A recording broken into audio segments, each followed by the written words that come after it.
Bien, bonsoir à toutes et à tous. Est-ce que pour la technique, c'est bon? C'est lancé? Parfait, merci. J'ouvre officiellement ce conseil municipal du lundi 25 septembre 2023. Comme d'habitude, je fais l'appel, donc moi-même présent. Monsieur Padeloup. Présent. Madame Drouet. Monsieur Alberstadt. Ah oui, il arrive. Il est présent, il arrive. Fatima Elouari. Sébastien Martin. Zora Imad. Marie-Noël Archambault. Blanche Gall, certainement en retard. Jacques Varlet, pour l'instant absent. Isabelle Anquetin. Corinne Ringeval. Madame Isabelle Bento a donné pouvoir à Arnaud Padeloup. Vincent Planche. Adam Barcaclic. Frédéric Brinqueville. Guillaume Chabrier. Emmanuel Avril a donné pouvoir à Fatima Elouari. Joseph Da, malheureusement, je pense qu'il arrivera ce soir ou pas. Il m'a prévenu qu'il était aux urgences avec son fils. Donc j'espère que tout ira bien pour lui. En tout cas, il n'est pas encore là. Varejao Dina. Jade Mouton-Gonin a donné pouvoir à Thomas Alberstadt. Michel Suisse, il est présent. Gisèle Papa. Lornold. Lassana Dichan. Nelly Go. Pierre-Yves Pinchot. Ah, Jacques Varlet vient de nous rejoindre juste à temps. Comme d'habitude, je vous passe la feuille de présence. Il nous faut un secrétaire de séance. Thomas, si ça te va? Oui, très bien. Parfait. En point d'information, il y a le compte-rendu des décisions du maire et les arrêtés de délégation. Y a-t-il des questions? Très bien, nous passons aux délibérations. Première délibération, il s'agit du procès-verbal de la séance du 28 juin 2023. Y a-t-il des demandes de modification? Non, je mets aux voix. Qui est contre? Qui s'abstient? Vote à l'unanimité, je vous en remercie. Point numéro 2, création d'un logement d'urgence et conditions de mise en location. Je laisse Madame Iman nous rapporter ce point.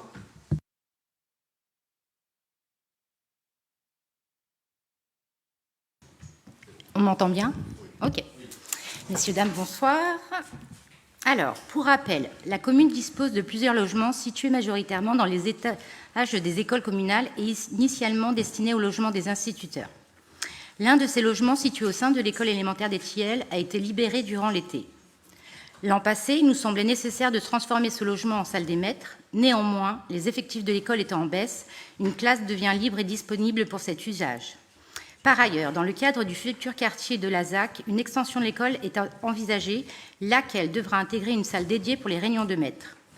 Ainsi, alors que le logement est un sujet d'inquiétude majeure pour nos concitoyens, il semble plus judicieux de conserver la destination de ce logement. D'autre part, la municipalité est régulièrement sollicitée pour répondre à des situations d'urgence nécessitant un relogement sans délai. C'est le cas, par exemple, de cas de sinistres, incendies, dégâts des eaux, de situations préoccupantes, violences conjugales ou de séparation.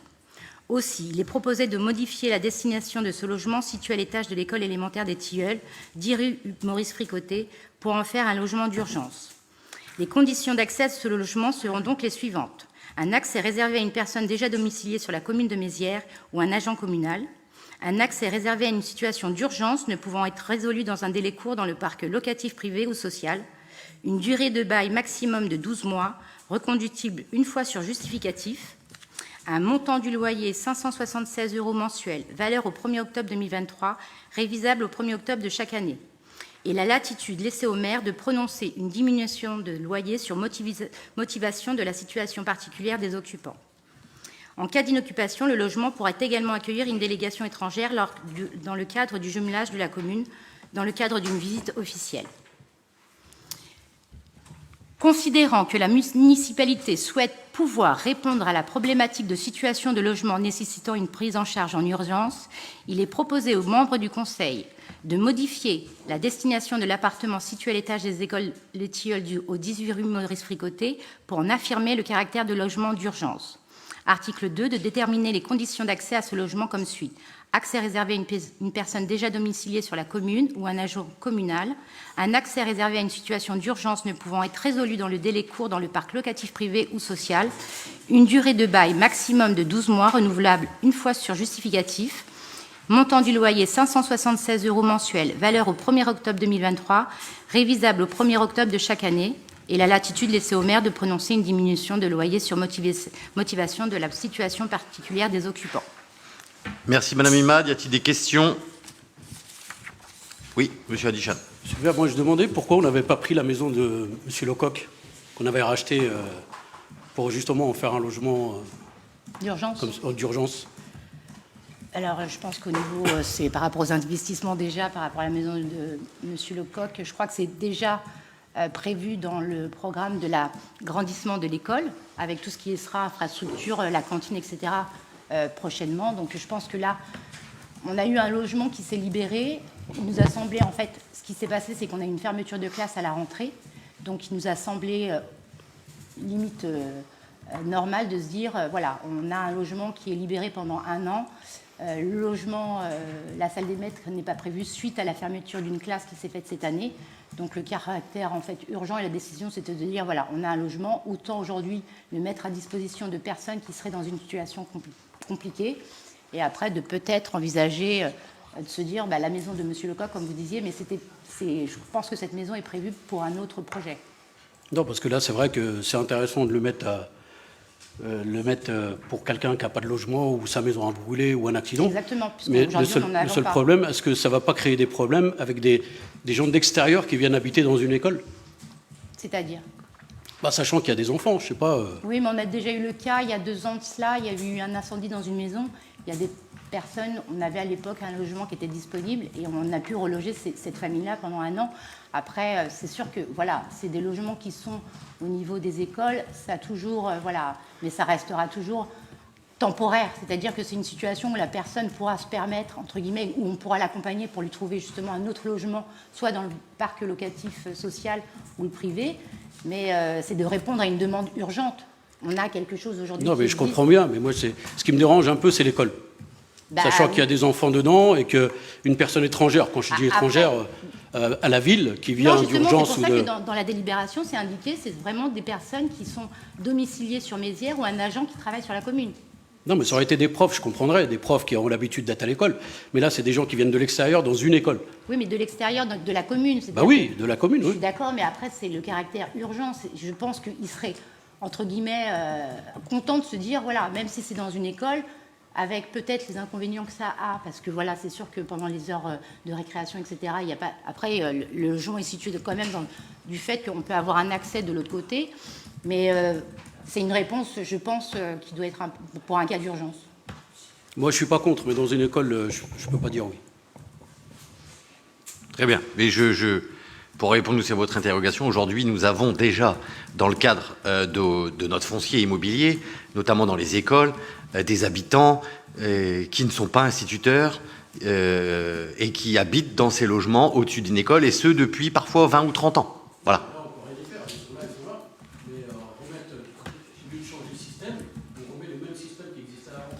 C'est ça qui me dérange un peu avec les enfants. Après, c'est pas forcément le même système. Hein.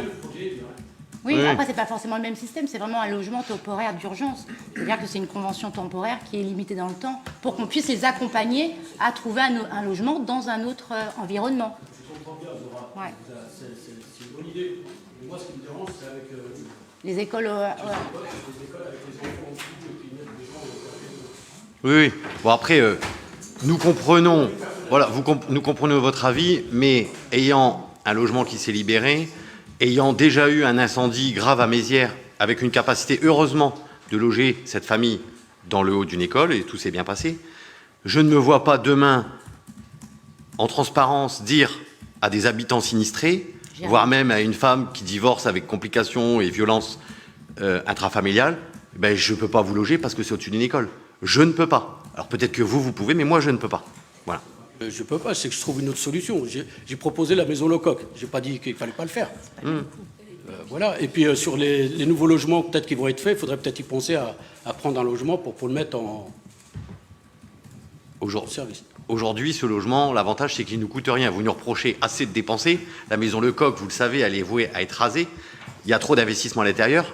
Et prendre aussi un logement dans le parc privé ou dans le parc social nous coûterait de l'argent tous les mois. Là, ça ne coûte rien. Monsieur le maire, je ne vous reproche pas de dépenser, je vous reproche de dépenser mal. Très bien. Bien, je vais mettre aux voix et je précise que M. Da vient d'arriver à 20h40 pour le compte-rendu. Monsieur Da, j'espère que votre fils va bien. Je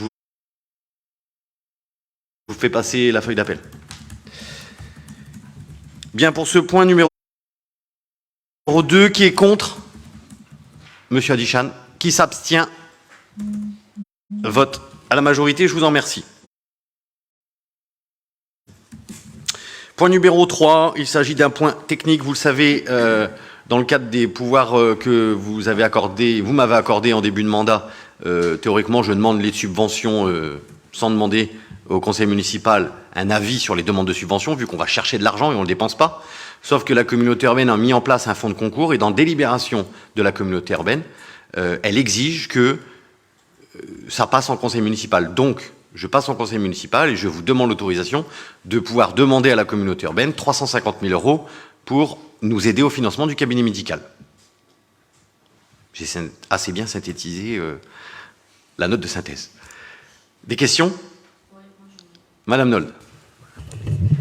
J'en ai parce que déjà je voudrais savoir par rapport au cabinet médical si la création de la société d'économie mixte est toujours d'actualité. C'est entre parenthèses, mais c'est quand même, ça fait partie du dossier du cabinet médical. C'est toujours d'actualité. C'est votre seule question? Non, j'en aurai d'autres après. Allez-y, je vous réponds tout d'un coup. Allez-y. Par contre, ce que je constate aussi, c'est que par rapport au montant de subvention que vous indiquez, au moment du budget, vous aviez annoncé des chiffres, dont une subvention du département de 332 300 et qui ne figure plus là dans votre plan de financement que vous nous avez fourni avec la demande de subvention du fonds de concours. Donc là, en fait, ce qu'on constate, c'est que les subventions ne représentent plus que 47% de la valeur du cabinet médical. Et donc, ça se ferait un montant de 629 000 € à subventionner par la commune, représentant 53%, ce qui est en forte augmentation. Au lieu des 42% qui étaient annoncés au moment du budget. Alors bon, je m'étonne que les chiffres varient comme ça. Oui, j'attends votre réponse. Ça y est, je pense que je vous reposerai des questions si votre réponse n'est pas claire. Alors, pour la société d'économie mixte, oui, Madame Nolde, c'est toujours d'actualité. Donc, elle devrait être créée théoriquement courant octobre. C'est toujours dans les mains des cabinets d'avocats, etc., pour valider les statuts et puis les pactes d'associés. Quant à la subvention du département, à aujourd'hui, elle a été réfléchie sur d'autres projets, puisque vous savez que les subventions, quand on a le droit, on est plafonné sur le mandat, et étant donné les projets, on a préféré le réfléchir sur d'autres projets, puisque les chiffres que vous avez dans la note de synthèse, l'Agence régionale de santé nous a accordé non pas 104 900, mais 250 000. On l'a proratisé. Pourquoi? La subvention prend en compte au prorata du montant d'acquisition. Par contre, il subventionne aussi tout ce qui est seconde œuvre, l'aménagement intérieur, qui sera, elle, porté par la SEM. La région, pareil, c'est proratisé pour l'achat du foncier. Donc, ce qui nous concerne là. Et on a aussi 250 000 € au niveau de la région. Par contre, le fonds de concours, lui, c'est 350 000. Donc, en effet, juste sur l'acquisition, on a l'équivalent de quasiment de 50% de subvention. Non, 47%. Oui, C'est un 47%. peu moins quand même.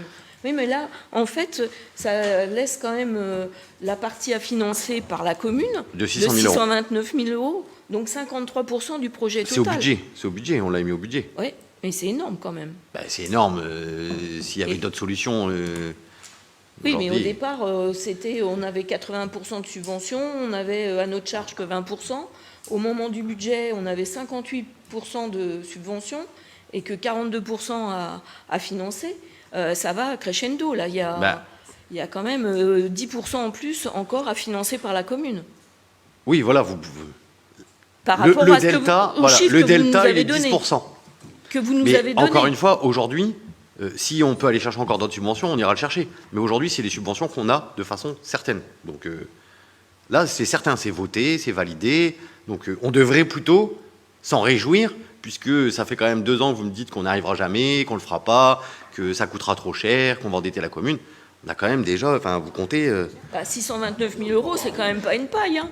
Ah mais d'accord, c'est Vous pas une m'excuserez paille. du peu, mais... C'est pas une paille, mais c'est un cabinet médical que la population a besoin et demande. Donc Et c'est là, pas ça- une paille, mais on est obligé de le faire. Là, en fait, votre augmentation d'impôt de 550 000 qui va faire une enveloppe de 550 000, ça ne couvre même pas ce que la commune va être obligée de financer pour le cabinet médical. Ouais, mais vous pouvez pas compter sur une année. Le cabinet médical, c'est un projet sur 30 ans. Vous pouvez pas compter sur... vous parlez de... Vous enfin, n'allez pas payer le cabinet médical sur 100 ans. Non, on Ah le paye, bon, on parce paye que d'un là, coup. vous me donnerez la recette, hein, Non, mais on non. l'utiliserait. Hein. Mais vous l'avez au budget, l'achat du cabinet médical. Il y a 1,5 million pour l'achat du cabinet médical. Et vous voyez bien qu'on va même pas le dépenser. On va dépenser que 600 000. Donc c'est quand même bien, non? Enfin, je sais pas. Enfin, moi, j'attends de voir le montage de la société économique mixte pour vous dire si ça me plaît ou pas. D'accord, bah, vous verrez. J'espère que vous avez regardé sur Internet. En tout cas, la SEM, c'est pas le sujet du Mais débat. non, mais c'est un tout.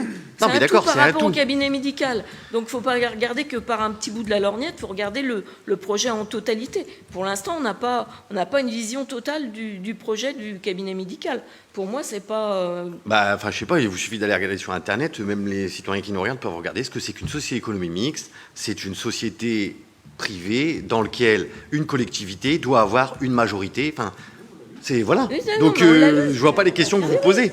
Oui, oui. C'est- Mais bon, moi, je veux voir quel argent vous allez donner dans la société d'économie Bah, mixte. zéro. Bah, l'emprunt, il y en a une partie qui va aller dans la société Bah, d'économie on va mixte. donner les murs. Les murs qu'on achète.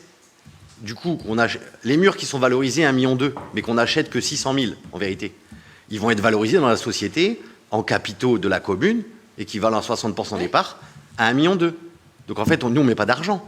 C'est nos murs, c'est notre achat qui va faire partie de nos parts sociales. D'accord. Et l'aménagement des 611 000 que la société d'économie mixte devait payer, Ah ben ça, c'est la société qui va la payer. Avec les associés. C'est la société qui va porter. Nous, on n'a que ça à payer. Donc, il faut s'en réjouir. Enfin, le montage, il est quand même... c'est pas génial. Non moi, je veux voir avant de dire Ok. que c'est génial. Moi. Bon, bah, j'espère que vous direz un jour que c'est génial. On verra, on verra. Je reste... Bon, en tout cas, J'aime bien voir les chiffres, moi. Je suis une comptable, j'aime bien voir les chiffres et voir écrit noir sur blanc tout ce qui fait partie de ce cabinet médical. Ok. Pour l'instant, je suis un peu sur ma faim. ok. Bon, en tout cas, pour l'instant, je vous demande l'autorisation de pouvoir demander 350 000 € de subvention à la communauté urbaine. Ah, Voilà. Ça, on va vous le donner. Demandons-en plus. Hein. Malheureusement, M. Adichan s'est plafonné. Si je pouvais en avoir plus, j'aimerais. Mais à un moment, je précise que Mme Gall est arrivée à 20h48 pour voter le point 3. Je ne sais pas où est la feuille de présence. Si tu peux signer. Tout va bien? Bon, parfait. Je mets aux voix ce point 3. Qui est contre? Qui s'abstient? Vote à l'unanimité. Je vous en remercie. Point numéro 4, renouvellement de la convention de partenariat avec la mission locale pour France Service. Monsieur Padoue, je vous laisse rapporter. Merci Monsieur le maire, bonsoir à tous. Donc pour mémoire, la commune a conventionné avec la mission locale en mars 2022 afin de proposer ce service au sein de France Service. Pour rappel, la mission locale, c'est une association qui vient aider les jeunes qui sont plus soumis à l'éducation nationale dans leur recherche d'emploi et pour les accompagner là-dedans. Donc le bilan des actions ainsi proposées étant satisfaisant, il est proposé de renouveler ce partenariat. Donc considérant que le bilan de la participation de la mission locale au sein de France Service est satisfaisant, considérant que ce partenariat mérite d'être poursuivi, il est proposé aux membres du Conseil d'approuver le renouvellement de la convention de partenariat de la mission locale au sein de France Service. Merci, M. Padelou. Des questions? Je mets aux voix. Qui est contre? Qui s'abstient? Vote à l'unanimité. Je vous en remercie. Point numéro 5, mise en vente de la parcelle K0799. Madame Drouet, je vous laisse la parole. Oui, bonsoir. Pour mémoire, la commune a récupéré lors de la procédure des biens vacants 100 mètres de 2022 la parcelle qui est cadastrée K799 qui se situe au 134 rue de Chauffour, qui donne plus précisément au début de la rue du Fourneau. Le bien bâti sur cette parcelle de 359 mètres carrés est en état d'abandon depuis le décès de son ancien propriétaire qui date de 1964. L'habitation est ainsi en cours de réunification et la végétation s'y est développée avec la présence désormais d'arbres de haute tige qui génèrent des nuisances pour les propriétés voisines. Nous avons donc deux options qui sont envisageables pour le devenir de ce terrain, qui se situe dans un quartier résidentiel. Donc soit l'aménagement en jardin public. Ce projet supposerait la démolition du bâti existant, un déboisement et un nouvel aménagement paysager. Malheureusement, la situation du terrain, qui est très en surplomb par rapport à la voie, ne serait pas sans conséquence sur son accessibilité. Deuxième option, la vente en l'état, dans le cadre d'un projet d'une nouvelle construction. Cette solution aurait le mérite de représenter une recette nette pour la commune, qui dispose par ailleurs de la capacité d'agréer ou non le projet de construction à venir. Compte tenu de la configuration du terrain, il s'agirait d'un unique lot à bâtir pour la construction d'un petit pavillon. Après réflexion, il est proposé de retenir la seconde option, en confiant ce bien aux agences immobilières situées sur la commune. Il est précisé que le service des domaines ont déjà émis une estimation de cette cession, qui servira justement de référence à toute négociation. Une fois qu'un acheteur aura été identifié, le conseil municipal sera de nouveau saisi pour entériner la vente au prix. Considérant que la parcelle K799 est en état d'abandon, qu'un projet de création d'un jardin public sur cette parcelle n'est pas concevable du fait de l'aménagement et des contraintes techniques, qu'aucun autre projet communal n'est opportun à cet endroit, dès lors que la vente en lot à bâtir sur cette parcelle en cœur de quartier est à la fois cohérente et source d'un revenu pour la collectivité, il est proposé ce soir aux membres du Conseil d'approuver la mise en vente de cette parcelle et d'autoriser Monsieur le maire de la proposer à la vente auprès des agences immobilières locales. Merci, Madame Drouet. Y a-t-il des questions? Oui, Monsieur le maire. Monsieur Adichan. Je voulais savoir à combien il a été chiffré le morceau de terrain Oui, l'estimation des domaines est de 100 000 €. et la mairie. C'est-à-dire? Les domaines l'ont chiffré, mais on n'est pas obligé de le vendre au crédit domaine. Bien sûr. Donc, et nous, on l'a chiffré à combien, la mairie? Alors, nous, on a l'obligation légale de vendre à moins 10%. Non, moins 10%. Par contre, au-dessus, il n'y a pas de maximum. Si on veut le vendre, enfin, s'il y a un acheteur qui en propose 180, on le vend 180. Mais après, ça sera le conseil qui décidera. Aujourd'hui, on vote juste le fait de le mettre en agence immobilière. Dire aux agences immobilières, attention, les domaines nous l'ont mis à 100 000, donc ça veut dire qu'on a le droit à 10% de moins. Et donnez-nous des acheteurs potentiels sous condition d'obtention du permis de construire. Enfin, comme vous savez comment ça fonctionne. Du coup, eux, ils vont faire leur boulot, ils vont faire leur job. Il y aura des acheteurs, on va faire un petit pavillon, 2 enfants, 3 enfants, peu importe. Et puis ensuite, ce sera au conseil de décider à qui on vend et à quel prix. Voilà. Juste les domaines. Ouais, 100 000. Ah bah nous, moi... Non mais nous, plus on le vendra, mieux ce sera. Voilà, c'est tout ce que je peux vous dire. Mais on n'en est pas là. Mais on n'en est pas là.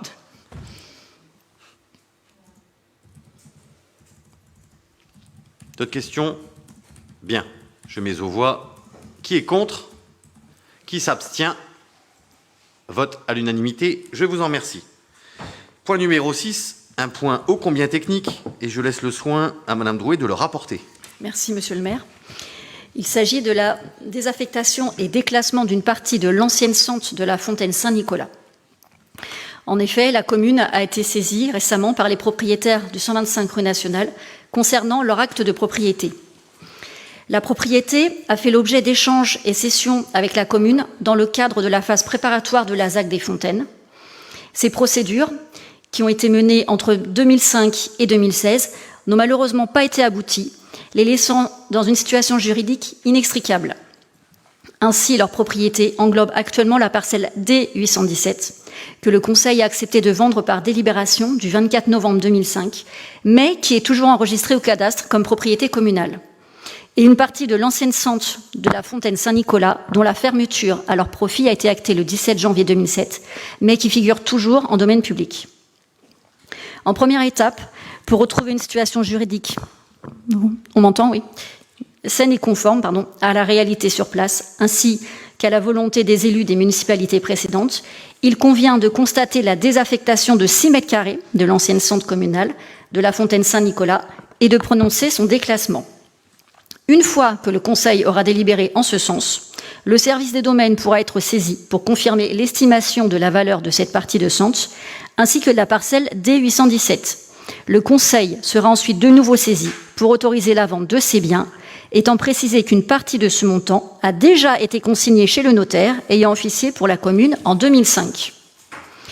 Considérant que le courrier du maire, en date du 17 janvier 2007, portant autorisation de fermeture de l'ancienne centre communale de la Fontaine Saint-Nicolas visée par la présente délibération, que les 6 mètres carrés de l'ancienne centre communale identifiés sur le plan en annexe de la présente délibération sont situés en bout d'impasse, de fait que cet espace ne peut plus communiquer avec une parcelle en domaine public, et par ailleurs que cet espace est désormais clos et inclus dans la propriété du 125 rue Nationale, en cela que cet espace ne peut plus être qualifié d'espace public, enfin que le maintien en domaine public de cet espace serait sans intérêt ni motivation aucune, il est proposé ce soir au Conseil municipal de constater la désaffectation du domaine public de la partie de l'ancienne centre communale de la Fontaine Saint-Nicolas tel qu'identifié sur le plan que vous avez en annexe pour une surface de 6 mètres carrés, d'approuver son déclassement du domaine public communal pour le faire entrer dans le domaine privé communal et de solliciter le service des cadastres pour la délivrance d'un numéro de parcelle pour cet espace. Merci, Madame Drouet. Y a-t-il des questions? Bon, je pense que c'était précis. Vous l'avez compris, on... Ah oui. Voilà, donc on... La ruelle qui part du charcutier qui part, ça aurait été plus clair que, oui. Bon, dans une que la centre Saint-Nicolas qu'on a cherché désespérément.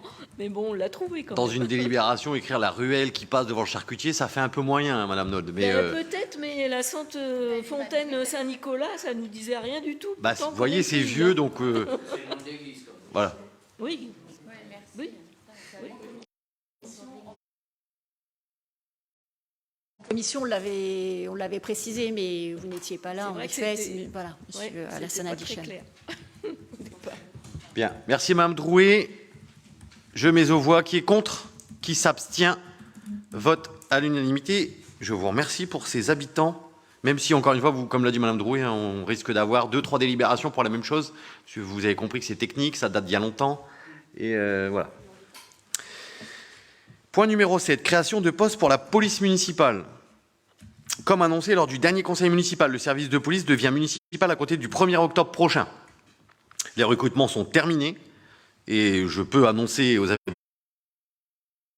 habitants qui nous regardent, comme je vous l'annonce à tous, les 3 agents retenus prendront leur service dès le 2 octobre.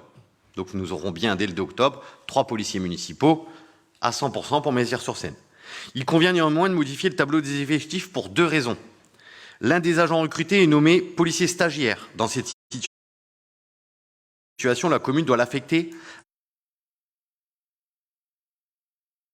à la fois sur un grade de police municipale, grade déjà existant, et à la fois sur un grade en filière technique pour la durée de sa formation initiale.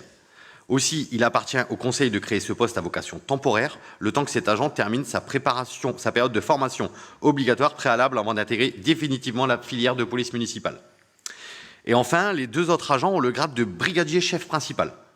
Or, la commune ne dispose que d'un seul poste sur ce grade. Il convient donc de créer le grade manquant et de supprimer un poste de gardien brigadier qui s'avère du coup inutile. Ces modifications dans le tableau des effectifs sont sans conséquence sur le nombre de postes ouverts pour ce service, à savoir 3 agents à temps complet, comme déjà indiqué lors du Conseil de juillet dernier. Considérant qu'il a été fait le choix de retenir la candidature d'un agent territorial de la filière technique affecté à des missions d'agent de surveillance de la voie publique et remplissant les conditions pour une nomination stagiaire sur le grade de gardien brigadier de la filière police municipale, il est proposé au Conseil, article 1, de créer un poste numéro TEC 033 d'adjoint technique à temps complet à compter du 1er octobre. Article 2, de créer un poste PM 005 de brigadier chef principal à temps complet à compter du 1er octobre 2023. Et enfin, de supprimer le poste PM 004 de gardien brigadier à temps complet, et ce, à effet immédiat. Nous précisons qu'en pièce annexe, vous avez aussi l'avis favorable du CST en date du 18 septembre de cette année. Y a-t-il des questions? Oui, M. Adichan. Je voulais savoir combien va nous coûter les 3 policiers municipaux qu'on va recruter là, Alors, aujourd'hui, ça a été chiffré ou pas? Bien sûr, je l'ai chiffré, mais vous savez comme moi que je ne peux pas donner les salaires des agents Non, c'est pas le en salaire. conseil municipal. J'ai dit en général, l'ensemble. Ça veut dire avec le fonctionnement, avec Le chapitre 12, qui est le chapitre des ressources humaines, nous permet de financer ce que nous avons voté en conseil municipal. Donc aujourd'hui, nous avons les financements pour payer cette police Oui, municipale. mais c'est parce que c'est pas ma question. Quelle est votre question? J'ai dit combien ça va nous coûter. Je vous ai dit, je ne peux pas donner le montant des salaires des agents. Donc je vous Non, dis... c'est pas le salaire. J'ai demandé un général. J'ai pas demandé leur paye ou leur salaire. En général, ça ne nous coûtera pas plus cher que ce que ça nous coûtait avant. Parce que nous avions déjà 3 agents. Sauf qu'ils sont partis. Avant, on avait une police pluricommunale. Donc on avait des agents... On avait 3 agents. Ces 3 agents étaient mis à disposition des PON pour faire une police pluricommunale. Quand on a cassé la convention, et c'est ce que j'avais annoncé, ces 3 agents ont fait valoir leur droit de mutation, donc ils sont partis. Et nous avons recruté 3 nouveaux agents. Donc ça ne nous coûte pas plus cher. Des grades différents. Alors ils ont des grades différents, certainement, mais tout est question aussi de négociation et de discussion. Et vous pouvez nous donner une petite explication sur la séparation des ponts de Mézières? Non. Je pense que... Alors, si vous voulez, mais ça fait 3 ans que les habitants nous expliquent que la police telle qu'elle était ne leur convenait pas au quotidien pour plein de raisons. Et quand je m'en suis expliqué avec les élus d'Épône, ils ont compris. Et forcément, on n'a pas les mêmes besoins, on n'a pas la même ville ou la même commune, si on peut l'appeler ainsi, et on n'a pas les mêmes besoins.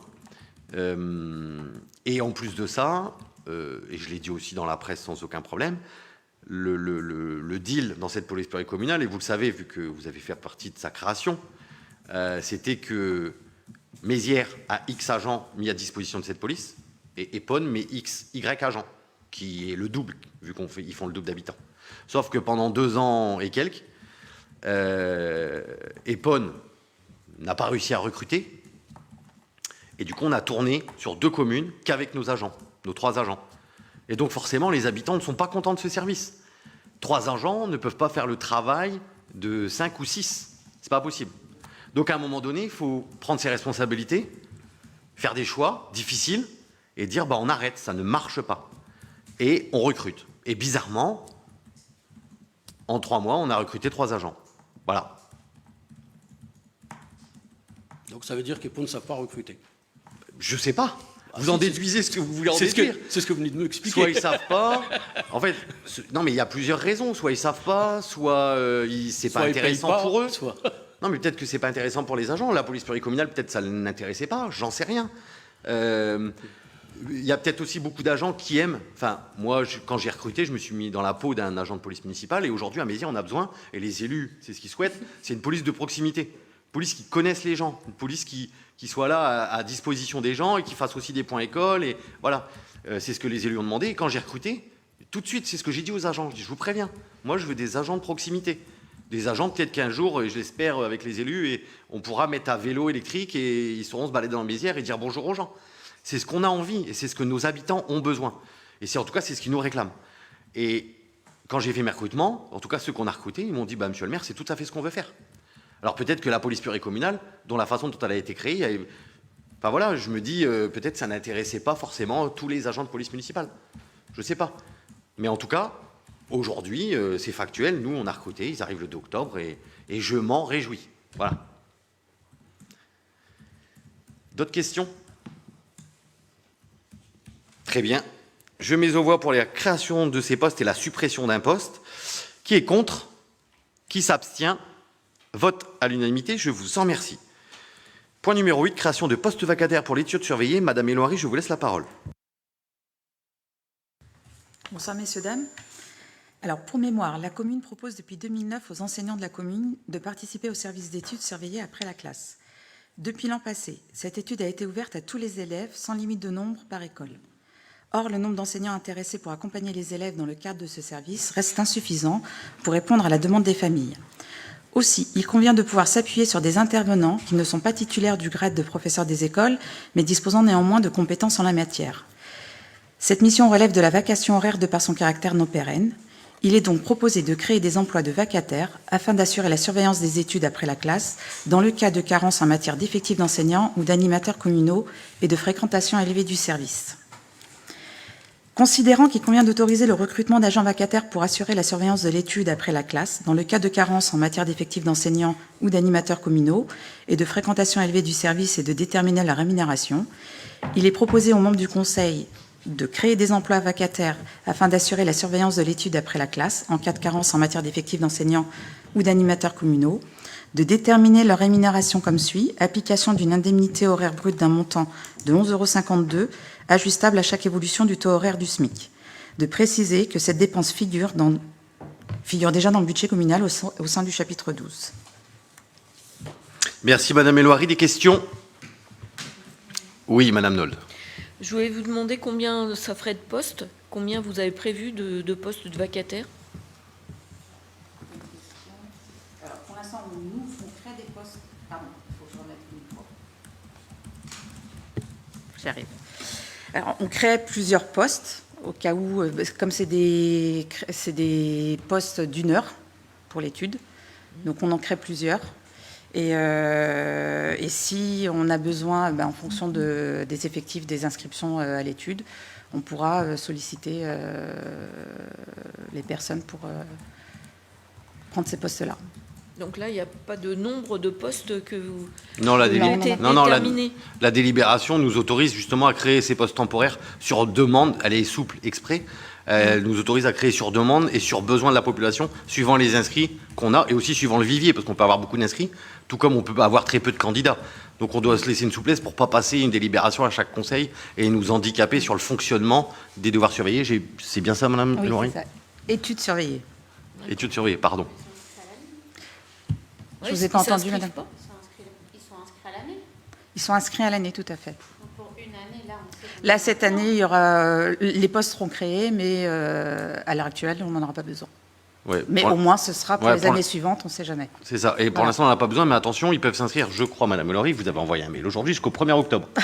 C'est ça. Donc, attention à ce qu'on dit à Madame Nolde, parce que si on doit créer 2 postes, au prochain conseil, on va dire: Monsieur Fontaine, vous m'aviez dit qu'on créait pas de des postes. questions bêtement. Moi, À ce je veux jour, des au réponses, 27 c'est tout. septembre, Non, mais je fais attention à mes réponses. Je cherche pas la petite bête, mais je veux des réponses. Mais c'est tout. à date, on n'en a pas besoin. Et d'autres habitants qui nous écoutent ont peut-être besoin des mêmes réponses. Oui, oui. Mais on répond, vous voyez. Mais je fais attention à mes réponses, parce que comme nous sommes transparents, ces conseils municipaux sont filmés, retransmis en direct, et depuis notre élection, vous pouvez tous les revoir. Donc, je fais attention, parce que souvent, on sait extraire des images pour dire: ah, il y avait ça, et on a oublié de dire le contexte, ni... voilà. Donc, je bémol ce que dit Madame Éloiry. On a extrait aucune image. À date, nous n'en avons pas besoin, mais d'ici le 1er octobre, suivant le nombre d'inscrits, ça peut changer. D'autres questions? Qui vote contre? Qui s'abstient? Vote à l'unanimité, je vous en remercie. Point numéro 9, chers collègues, il s'agit d'un point technique, donc l'adoption du rapport de la Commission locale d'évaluation des charges transférées, donc la CLEC du 30 juin 2023 de la communauté urbaine Grand Paris Seine-et-Oise. Cette délibération technique vise encore à réparer les erreurs du passé, issues des premières CLEC fondatrices de notre communauté urbaine. En effet, certaines EPCI historiques avaient choisi d'intégrer dans les attributions de compensation de leur commune une part de la taxe des ordures ménagères, dit la TOM. En synthèse, à défaut d'augmenter la taxe d'ordures ménagères pour les habitants afin d'aider au financement du budget des déchets, certaines collectivités ont décidé de percevoir moins de recettes. Les attributions de compensation, c'est ce que la communauté urbaine nous donne. Et à l'époque, quand on était à la CAMI, les élus ont décidé de toucher moins d'attributions de compensation pour ne pas augmenter la TOM. Ce qui a donné qu'à aujourd'hui, nous avons davantage de niveaux de TOM sur notre communauté urbaine que de niveaux de services différents. Et les communes qui composaient ces anciennes EPCI ont également continué de participer dans leur attribution de compensation, ce que nous verse la CEU chaque année, au financement du budget des déchets. Cette délibération vise donc à rendre à l'ensemble de ces communes ce financement qui, de surcroît, n'est pas de leur compétence et qui est une perte depuis 2017, date de la naissance de la communauté urbaine. Pour information, ceci représente pour Mézières-sur-Seine une recette supplémentaire d'environ 95 000 € par an, et ce, dès le budget 2024. Ce ne sera pas rétroactif en 2023 ni à 2017. J'aurais aimé, mais... Je vous invite donc, chers collègues, à voter unanimement en faveur de cette délibération, espérant que l'ensemble de mes collègues communes, même si moins impactés positivement que nous, puissent également approuver ce rapport de CLECT. Pour rappel, à la suite des votes des 73 conseils municipaux, c'est bien les 141 élus communautaires qui entérineront ou non cette décision. La CLECT travaille, la CLECT émet un avis, le conseil communautaire vote une première fois, un peu comme l'Assemblée nationale et le Sénat. Si c'est bon, ça part en conseil municipal. Certains collègues ne sont pas obligés de voter, puisque si on ne vote pas en conseil municipal, ça veut dire qu'on approuve. Mais comme vous le savez, en transparence à Mézières-sur-Seine, on passe. Et pour que vous soyez au courant. Et donc, si une majorité approuve, ensuite, ça repasse en conseil communautaire. Donc, normalement, ça devrait passer certainement en octobre, conseil communautaire d'octobre. Et c'est bien les conseils communautaires qui ont la compétence et qui approuvent ce rapport de CLECT. Y a-t-il des questions sur cette délibération technique qui nous rend de l'argent? Oui. Combien ça nous a coûté d'installer puis en fin de compte la GPSO pour nous rendre 104 000? Pourquoi 104 000? Bah, c'est ce qu'ils nous ont rendu, non? C'est ce qu'ils vont nous verser. C'est pas 95 000? Non, c'est Il me semble 104 000. Ah bah, c'est 104 000. C'était le rapport de CLECT. Si, c'est marqué recette. Ouais. Ah ouais, j'avais dans ma tête 95. Bah tant mieux, c'est une bonne nouvelle. Page 8. Ok, descends en haut. Pas la dernière colonne qu'on voit. Ah oui, oui, c'est ça, c'est parce qu'il y a eu un travail. En fait, à la base, c'était 99 000. Ils ont ajouté les 5 000, ça fait 104 000 du rapport de CLECT. Et du coup, votre question, c'était quoi? Et combien ils nous prennent, nous, avant de nous rendre nos 104 000? Ah ben, ils nous prennent Vous prenez rien. la somme. Ben, si. C'est-à-dire? En fait, c'est sur la taxe. Ben, sur la taxe, elle est de combien à Mézières, là? Non, c'est la taxe, elle est de 4,04, c'est la taxe d'ordures ménagères. Sur la taxe foncière, la taxe, elle est de 4,04. Non, non, je ne parle pas de la taxe foncière. Avant que la CLECT nous rende avant que la CU nous rende les 104 000, combien on lui verse, nous, à l'année? Ouais, en fait, on lui verse pas, c'est elle qui prend sur les impôts. Ce que je Oui, vous mais c'est expliquais, ce que je dis, sur les impôts méziérois, combien elle prend? ben, c'est ce qu'elle va nous rendre. Ça fait des années, donc depuis 2017, mais la CAMI nous prenait déjà, c'est que les anciens élus, bon, on va parler que de la CAMI, on va pas parler des autres parce que sinon c'est compliqué, mais les anciens élus, à un moment donné, ils se sont mis autour de la table, et le budget déchets, par exemple, à la communauté urbaine, c'est 60 millions. Le législateur dit que le budget déchets ne doit pas coûter à la collectivité, et il doit être autofinancé par la taxe d'ordures ménagères. D'accord? C'est la loi, c'est... Voilà. Et donc, les anciens élus de la CAMI se sont dit, nous, on ne veut pas augmenter la taxe d'ordures ménagères pour nos habitants, mais, alors c'était un peu farfelu, mais bon, c'est passé comme ça. Pour pas l'augmenter, on va taper dans le bas de laine, et donc, la CAMI, par exemple, nous donnait, alors moi, je n'étais pas élu à l'époque, mais par exemple, elle nous donnait 500 000 €, et ben au lieu qu'elle nous donne 500 000 €, la CAMI en attribution de compensation, et ben elle va nous en donner que 400 000. Comme ça, c'est pas les habitants qui vont payer, mais c'est nos attributions de compensation qui perdent. Et donc, aujourd'hui, la CU, comme elle a fusionné toutes ces EPCI, elle a gardé tous ces arrangements de chaque EPCI, ça fait qu'il y a des taux de partout, avec des niveaux de service de partout. Et là, la CLECT dit, ben, c'est pas légal, c'est pas normal, puisqu'en plus, par exemple, nous, on finance les déchets de la CU GPSO dans nos attributions, alors qu'il y a des communes qui ont plus de services que nous, que je ne citerai pas, mais qui, eux, ne financent pas. dans leurs attributions de compensation. Donc le travail de la CLEC, c'est de dire, on fait table rase et on rend l'argent aux communes qui ont fait ce choix politique il y a 10 ou 15 ans de taper sur leur bas de laine pour dire on paye le budget déchets. Donc ça veut dire que toutes les communes n'ont pas reçu de retour. Non, il y en a qui toucheront rien. C'est pour ça que je disais, quand je lisais ce que je vous ai écrit, j'espère que tous mes collègues maires, même s'ils ne sont pas positivement rétribués comme nous, voteront pour par solidarité, parce que c'est de l'argent des Méziérois, de Mézières-sur-Seine, qu'on donne à la CU depuis 2017, tout comme on donnait à la Camille bien avant. Et voilà, c'est notre argent. Voilà.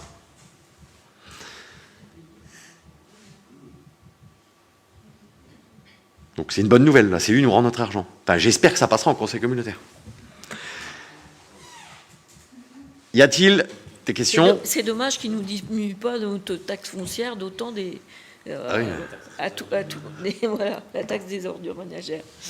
Enfin. En tout cas, c'est pas dans le sens de l'histoire, Madame Nold. Hein. Je mets aux voix. Qui est contre? Qui s'abstient? Vote à l'unanimité. Je vous en remercie. Point numéro 10, convention avec l'Association des maires ruraux 118 pour la mise à disposition de locaux et formation d'un apprenti au métier de secrétaire de mairie. Monsieur Padelou, je vous laisse la parole. Merci, Monsieur le maire. Créée en 2015, l'Association des maires ruraux des Yvelines, la MR 78, est une association rattachée à l'Association des maires ruraux de France, la MRF. À ce titre, elle informe et représente les maires des communes les plus petites strates du département des Yvelines, en toute indépendance des pouvoirs et des partis politiques. Et Mézières y est adhérent. La MR des Yvelines est un représentant incontournable du monde rural auprès des pouvoirs publics et des grands opérateurs nationaux. Elle compte à ce jour 89 adhérents, soit un total de plus de 100 000 habitants. Conscient des difficultés quotidiennes rencontrées par ses membres pour recruter un ou une secrétaire générale de mairie, sans compter au niveau national les 2000 postes vacants et les presque 10 000 postes qui seront à renouveler d'ici 2030, l'association a décidé de réagir et de proposer d'accueillir dans les locaux d'un de ses membres un ou une apprentie pour lui permettre à terme d'être recruté dans les Yvelines. La commune de Mézières souhaite s'associer à cette démarche en proposant de localiser cet apprenti au sein de ses locaux et en lui permettant de se former auprès des collaborateurs chevronnés de notre commune. En contrepartie, cette personne pourra apporter son aide sur des dossiers ou des problématiques particulières ou bien encore remplacer des agents momentanément absents, maladie, congé, formation ou autre. Ce travail partenarial vise également à développer l'esprit de réseau professionnel et à valoriser les agents d'expérience. Une convention a été rédigée pour encadrer ce partenariat. Elle est présentée aux membres du Conseil pour validation, étant précisé qu'elle ne prendra effet que si un ou une apprentie est effectivement recruté. Donc, considérant que la commune de Mézières-sur-Seine souhaite soutenir la démarche de la MR 78 visant à encourager la formation des secrétaires de mairie et leur recrutement, considérant que la commune de Mézières-sur-Seine dispose de moyens humains qualifiés et bénéficiant d'une expérience avérée dans le domaine d'actions spécifiques, dans leur domaine, considérant que la commune de Mézières-sur-Seine dispose en outre de locaux adaptés à l'accueil d'un apprenti ou d'une apprentie, il est proposé aux membres du Conseil d'adopter la convention de partenariat avec l'AMR 78 pour la mise à disposition de locaux et formation d'un ou une apprentie au métier de secrétaire de mairie. Merci, Monsieur Padelou. Des questions? Madame Nold. Moi, ce qui me gêne, qu'on prenne un apprenti pour de la formation, moi, tout à fait d'accord.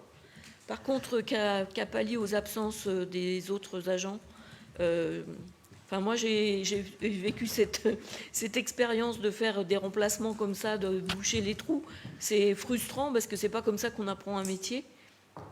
Quand on fait une formation, elle doit être faite bien et pas pour faire des remplacements. Moi, c'est ça qui me gêne dans vos délibérations. Oui, en fait, elle ne sera pas livrée elle-même, elle ne va pas d'emblée remplacer quelqu'un, elle va être formée. Et c'est aussi dans ce cadre-là qu'un apprenti, ça se met dans une situation d'un véritable employé. C'est en étant affecté à des missions où on a un peu d'autonomie et elle ne sera jamais livrée, ou il ou elle ne sera jamais livrée dans ce cadre-là, sachant qu'il y aura toujours d'autres agents pour venir l'épauler en cas de difficulté.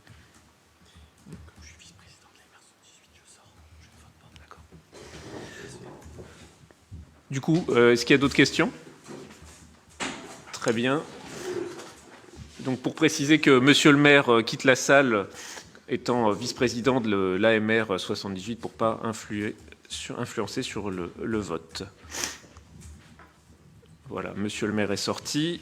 On peut donc procéder au vote. Qui est contre? Qui s'abstient? Très bien, vote à l'unanimité. Je vous en remercie. Monsieur le maire, vous pouvez revenir dans la salle, si vous m'entendez. Merci.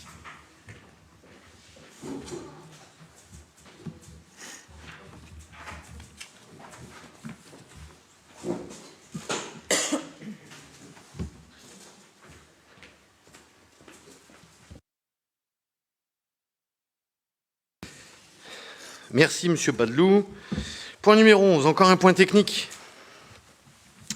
Chers collègues, la présente délibération a pour objet la régularisation d'un amortissement des exercices antérieurs.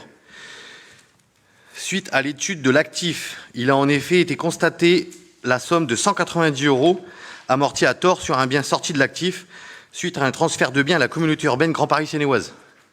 Il s'agissait d'un abri 2 roues enregistré sur la référence 2016-017 qui a été amorti à tort sur l'exercice 2022. Il convient donc de régulariser cet amortissement. Cette correction est neutre sur l'exercice 2023, car relevant d'une opération d'ordre non budgétaire. Ainsi, le compte 28181 dotation aux amortissements sera débité par le crédit du compte 1068. Il convient de délibérer afin d'autoriser la trésorerie à effectuer la régularisation de l'annuité concernant ce bien. Considérant que le bien 2016-017 a été amorti à tort sur l'exercice 2022 pour un montant de 190 €, considérant que la correction d'erreur sur l'exercice antérieur doit être neutre sur le résultat de l'exercice, considérant que pour assurer la neutralité de ces corrections, il est obligatoire de les corriger par opération d'ordre non budgétaire par le débit du compte 28181 et le crédit du compte de réserve 1068 excédent de fonctionnement capitalisé. Il est proposé aux membres du Conseil d'autoriser le comptable public à effectuer un débit sur le compte 28181 du budget ville d'un montant de 190 € par opération d'ordre non budgétaire pour créditer au compte 1068. Y a-t-il des questions? Très bien, je mets aux voix. Qui est contre? Qui s'abstient? Vote à l'unanimité, je vous en remercie. Instauration du service minimum en cas de grève. Madame Elouari, je vous laisse la parole. Oui, merci, monsieur le maire. Alors, dans le but d'assurer la continuité dans le service public, la loi de transformation de la fonction publique du 6 août 2019 a complété l'encadrement du droit de grève. Quel que soit le seuil démographique de la collectivité, l'autorité territoriale et les organisations syndicales peuvent engager des négociations en vue d'un accord visant à assurer la continuité dans certains services publics. Ces services sont limités à ceux assurant la salubrité publique ou répondant aux besoins essentiels des usagers, à savoir en ce qui concerne notre commune, l'accueil périscolaire et la restauration collective et scolaire. Dans le but d'assurer la continuité dans le service public plus largement, la jurisprudence du Conseil d'État numéro 390031 du 6 juillet 2007 prévoit qu'il est désormais possible d'encadrer le droit de grève dans les autres services que ceux mentionnés ci-dessus, à la condition que cet encadrement soit préalablement prévu par la collectivité par un accord par exemple.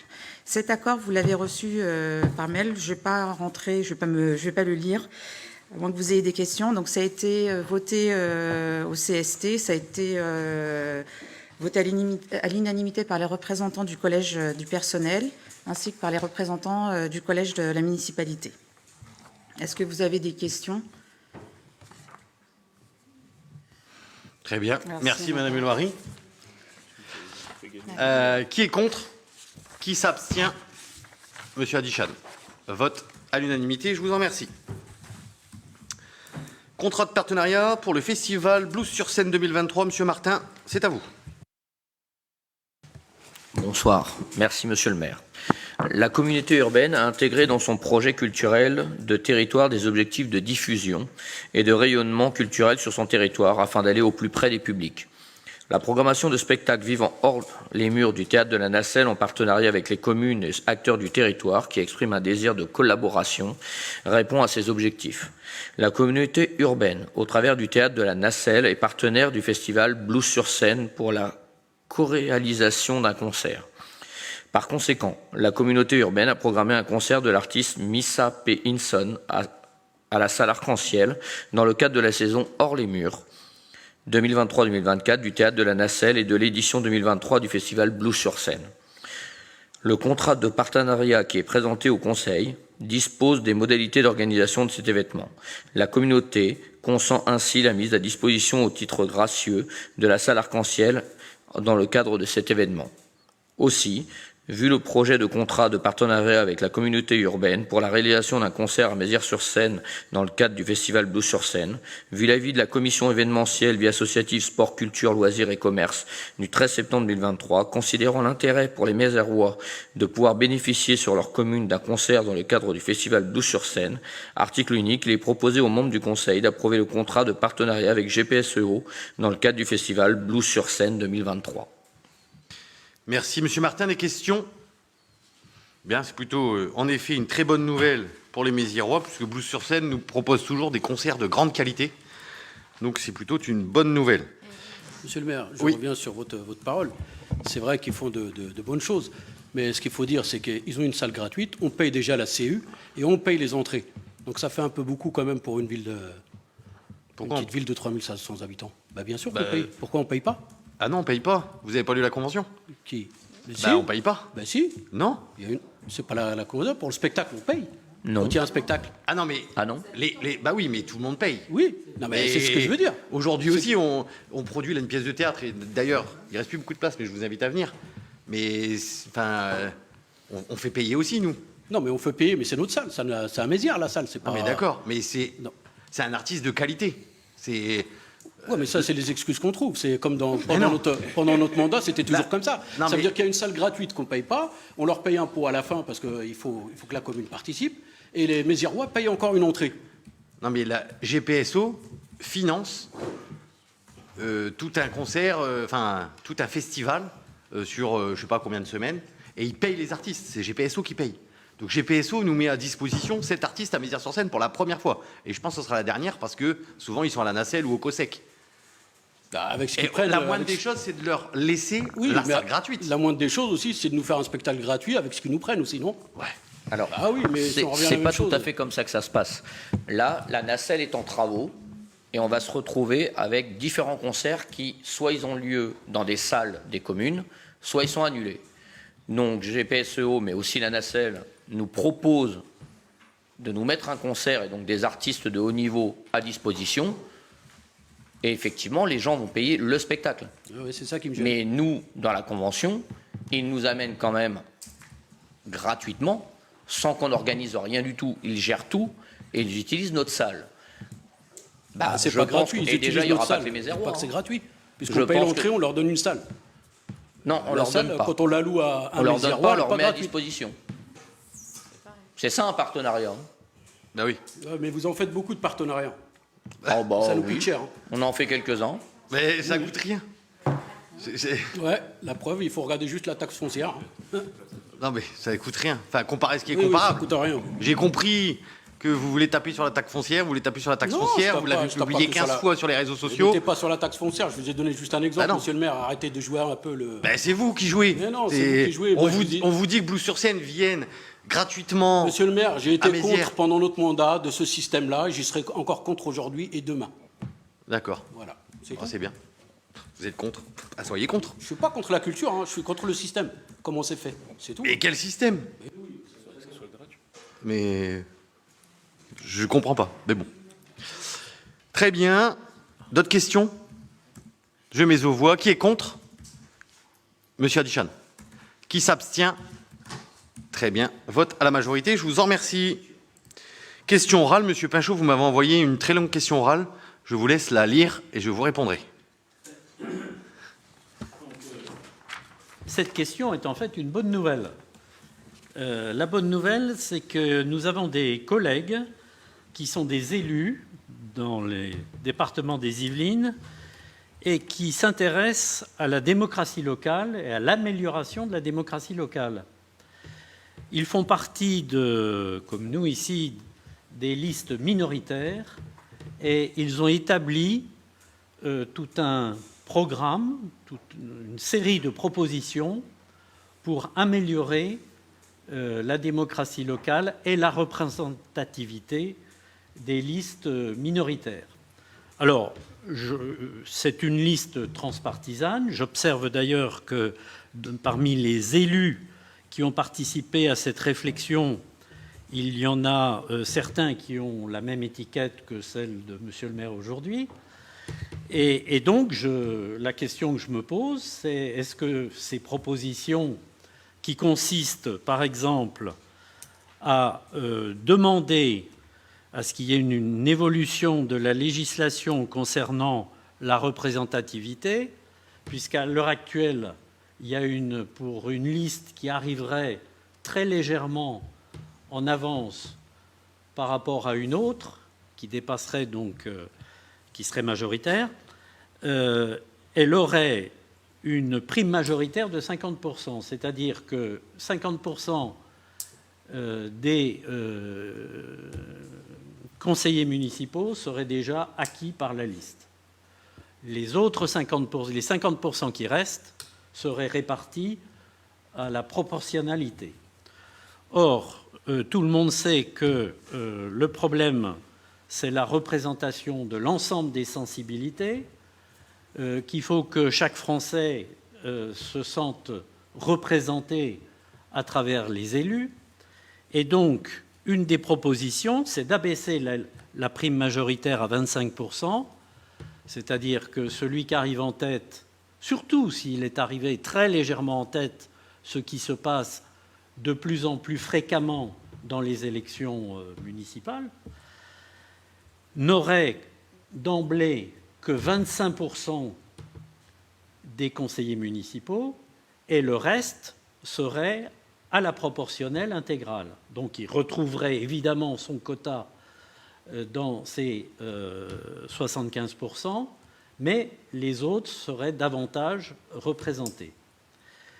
Bon, c'est une des propositions, mais il se trouve que, et je renvoie nos auditeurs aux articles qui sont parus récemment dans la presse, l'article d'Actu 78 en particulier, et à une liste de 15 propositions pour la démocratie locale qui a été donc travaillée par ce groupe, qui l'a d'ailleurs présenté, paraît-il, au président du Sénat Gérard Larcher et à un certain nombre d'élus de notre département. Et je me pose la question, donc, puisque ce groupe est transpartisan et qu'il comporte encore une fois un certain nombre d'élus Renaissance, mais qui sont peut-être dans une position qui n'est pas celle que l'on connaît ici, mais une position minoritaire dans un conseil municipal, est-ce qu'il ne serait pas... Quel est l'avis d'abord de Monsieur le maire sur ces propositions? Et est-ce qu'on ne devrait pas, nous, à notre niveau, créer un groupe de travail au sein du conseil municipal pour mener une réflexion sur l'ensemble des considérations, pas seulement celle-là, qui est d'ordre législatif, donc un peu lourde, mais il y en a d'autres qui sont plus simples et plus concrètes à mettre en œuvre et qui pourraient améliorer la représentativité des sensibilités minoritaires. Voilà. Bon, par ailleurs, dans le cadre du droit de suite, j'ai entendu dire qu'on avait beaucoup parlé ces temps derniers de la taxe foncière. Effectivement, je voudrais m'associer aussi à ces plaintes, disons, de ceux qui ont des sommes importantes à payer par rapport à la taxe qu'ils avaient subie l'année dernière. Et bon, il n'y a pas de surprise de notre part puisque nous l'avions dénoncé. Mais là, vraiment, je crois que moi aussi, de mon côté, j'ai reçu beaucoup de remarques de gens surpris de l'ampleur de l'augmentation. Et donc, je voulais m'en faire l'écho également. Bien, merci Monsieur Pinchot. Alors déjà, pour votre question, c'est une question qui comporte du coup 15 propositions. 15 propositions auxquelles seuls les législateurs auront à se prononcer.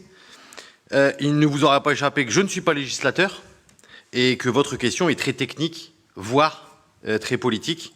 Ayant été 6 ans dans la minorité municipale, je comprends et je suis parfois d'accord avec certains points. Mais ce n'est pas de la compétence de notre conseil municipal que de se positionner sur des sujets législatifs.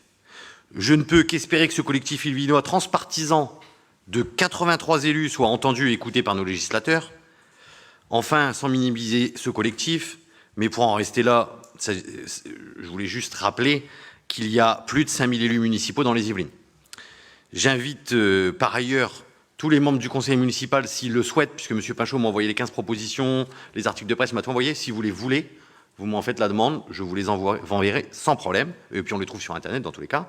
Et puis, M. Pinchot, je ne peux, à aujourd'hui, qu'inviter la minorité à se réunir sous forme de collectif et envoyer votre travail à ce collectif de 83 élus.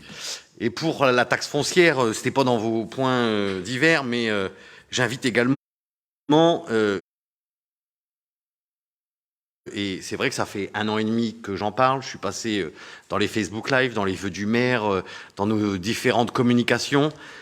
J'ai moi-même reçu en tout 2 mails de gens qui ne comprenaient pas et qui n'étaient pas forcément très vindicatifs dans leurs mails, mais qui voulaient comprendre.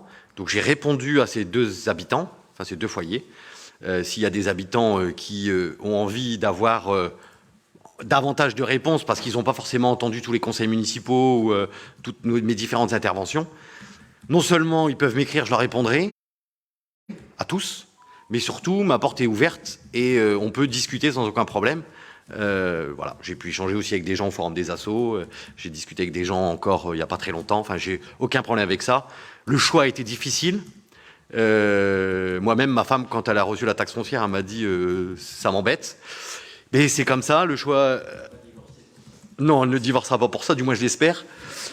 Mais voilà, on aurait pu faire des choix beaucoup plus simples et je pense que Mézières-sur-Seine l'aurait payé assez rapidement. Donc ce sont des choix que la majorité assume. Et encore une fois, je réponds à tous les habitants. Méziéroises et Méziérois, si vous voulez me voir, mon bureau est ouvert. Je vous remercie. Je clôt. Quelque chose Normalement, les points divers, Madame Nol, on les envoie par mail. Et on est quand même une des communes les plus imposées en taxes foncières par rapport à toutes les communes limitrophes. Donc là, M. Macron a dit que ceux qui avaient fait des grosses augmentations des taxes foncières étaient des mauvais élèves.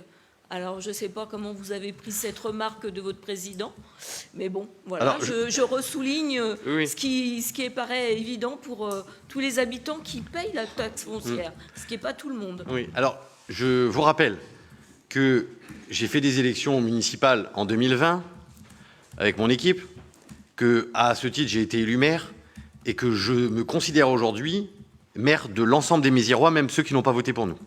À ce titre, ce n'est pas mon président, mais c'est le vôtre, comme c'est le mien.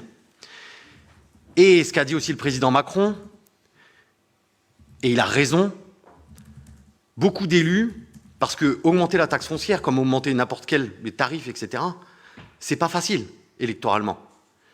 Il y a un courage politique à avoir. Et ce qu'a dit le président Macron, c'est « j'ai donné la possibilité, en augmentant les bases, donc j'ai donné l'opportunité à toutes les communes de France d'avoir des revenus supplémentaires.